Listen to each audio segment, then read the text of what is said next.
Hi folks, I'm military science fiction author H. Paul Honsinger, and this is Beer or Coffee with the Author, episode number 5. Sometimes I get emails that so eloquently and so impressively summarize what a lot of other people are thinking that they make a real deep impression on me. One such email was some correspondence I got yesterday from a Florian Ingman in Essen, Germany. And this email so brilliantly summarized a lot of the questions that readers have been asking me for some time, I thought I would read these questions on the air, so to speak, and do my best to answer them. The first question is essentially one about the gynophage. She asks whether the gynophage, and I'm summarizing here, she asked whether the gynophage was a device to establish the scale of the genocidal war that the Krag are waging, or whether it's sort of a deus ex machina to allow me to write all-male stories in an all-male environment, and yet have it still be set in the future. Well, yes and yes. It's definitely designed to show that the Krag are willing to commit genocide, because there's no better proof of someone being willing to commit genocide than they're actually having done it. The gynophage wiped out about 50% of the human females in the galaxy, and that certainly indicates that they're willing to kill a lot of people, if not all of us. Second, yes, indeed, it is sort of a deus ex machina device so that I can write an all-male set of stories. These are the first efforts I have ever made in writing fiction, so I wanted to keep everything simple to make it something that was within my grasp as a new writer. So I have basically one straightforward narrative line in each book, not a lot of subplots, not a lot of concurrent stories, and keeping the stories all male makes things simpler because I don't have to understand and put myself in the place of female characters.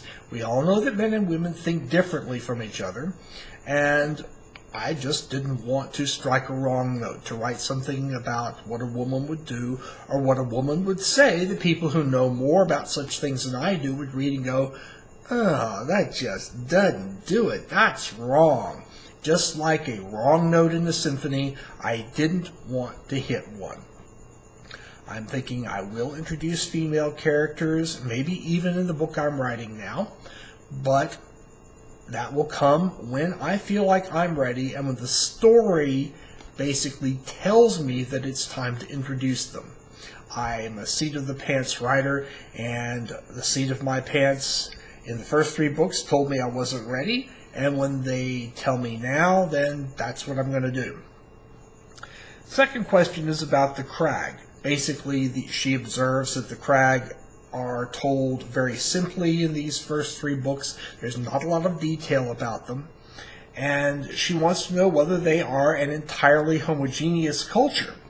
Do they have different religions? Do they have different political beliefs?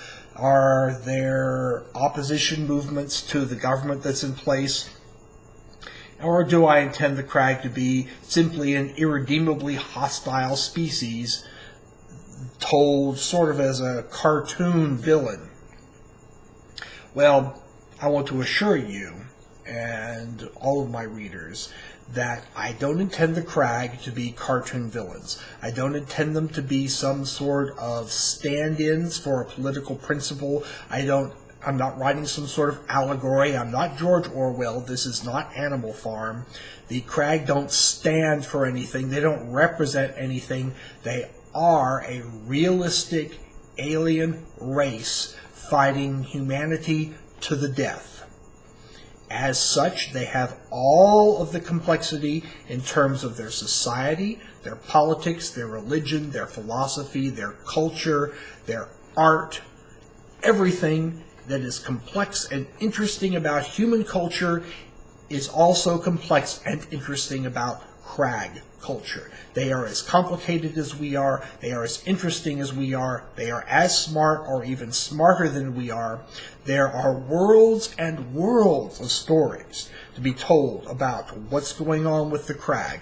that I simply haven't told yet. I have big plans for the Krag. It's just like a lot of the other backstory issues that people ask me about. I read somewhere that backstory is like Tabasco sauce. It's really good stuff, but a small amount goes a long way. So we're going to learn about the Krag slowly, bit by bit, as demanded by the story. But rest assured now that the Krag are incredibly complex and deeply interesting. And they are similar to us in ways you would never expect, and different from us in ways that you would never expect.